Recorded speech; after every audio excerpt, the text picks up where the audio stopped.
50 apparitions in Dozulé, France, through Madeleine Aumont, to bring us the most important message of Jesus Christ in over 2,000 years, the Great Tribulations, His imminent return, the renewal of Catholicism, the New Jerusalem, and the promise of an eternal life for repentant pilgrims.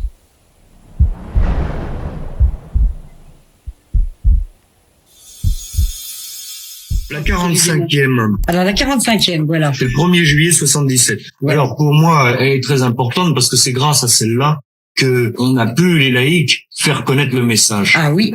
Alors justement, à cause de celle-là, vous savez qu'il y a eu un bruit de craquement et l'archange Michel s'est présenté à gauche du tabernacle, mais il n'y a pas eu de lumière ces jours-là. Il n'y a pas eu de lumière. Et la fois d'après, oui. je parlais d'après, oui. Juste 2 ans après les promesses, le Seigneur dit, au nom de mon Père des cieux, je viens mettre de l'ordre.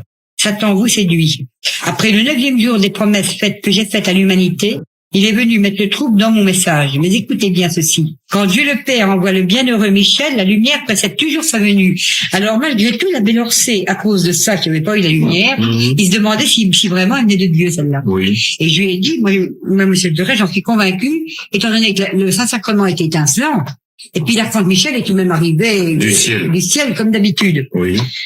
Alors bon, oui, parce qu'il m'a dit aussi, et c'est à cause de celle-là que tout le monde proclame le message. Ça avait été demandé. Bienheureux ceux qui font connaître. Ceux qui font connaître ce message et le mettre en pratique. Alors, monsieur le curé m'a dit, elle ne peut pas venir de Dieu, celle-là. J'ai dit, écoutez, ça m'étonnerait beaucoup, parce que j'ai ressenti la même paix que d'habitude, mais c'est vrai qu'il n'y avait pas eu la lumière. Alors j'avais malgré tout un tout petit doute à cause de cette lumière qui n'était pas là. D'accord. C'est pour ça que le 6 août, Saint-Michel est venu le reconfirmer. Voilà, exactement. D'accord. Mais alors dites-moi, Madeleine, je comprends pas. Parce que l'abbé Lorcé, le 6 août 82, il vous a dit de vous taire de nouveau. Ah oui, mais il m'a dit de rien dire. Il n'était plus votre supérieur à ce moment-là. Ah, c'est-à-dire que si, c'est toujours lui qui est mon supérieur quand même vis-à-vis du message. Ah bon? Ah ben oui, parce que c'est toujours à lui que je me confie, quoi.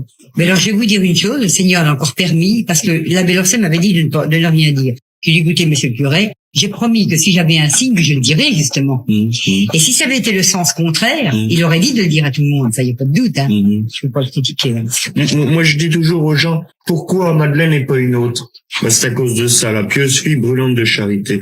Moi, je dis, c'est la charité qui compte, hein. Ah, ben, parce que souvent les gens, ils disent, on va faire des pèlerinages, on va faire des chapelets et tout, mais c'est la charité. Le premier commandement de Dieu, c'est aimez-vous les uns les autres comme je vous ai aimé. Le consolateur vous guide, hein. C'est ce qui explique, vous voyez, quand je dis aux gens, c'est pour cela que dans la 49e, le Christ lui dit, vous possédez une sagesse que nul ici-bas ne possède. Il y a des gens qui m'ont dit, bah, faut quand même être vaniteux pour dire qu'on est plus sage que tout le monde. C'est pas moi qui dis. J'aurais dit, mais oui, mais écoutez, puisqu'il dit 2 pages avant, le consolateur vous guide. Si le consolateur vous guide, c'est pas, on a beau être agrégé, on n'a pas le consolateur avec soi. C'est pour moi qui l'a dit, c'est par contre. Et il dit bien, malheur au monde à cause des prêtres intrépides, hein, qui luttent et refusent. Qui luttent et refusent, c'est ça, mais oui.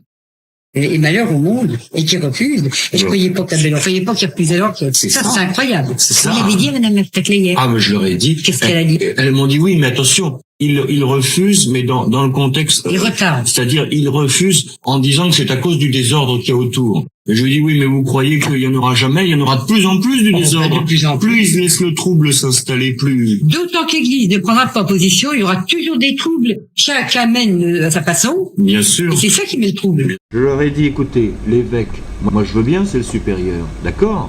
Mais regardez la 46e apparition, et regardez bien comment le Christ le traite. 47.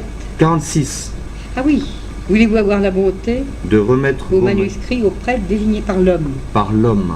C'est plus ni un prêtre ni un évêque, c'est un simple homme. C'était dit à l'évêque avant c'est affreux. Hein. Ah ben c'est affreux. Ça, il n'y a pas de doute que oui, par l'homme. Il est complètement dégradé. C'est comme si on disait un général en parlant à un soldat. Un simple soldat, exactement. C'est l'homme. C'est affreux, hein. C'est affreux.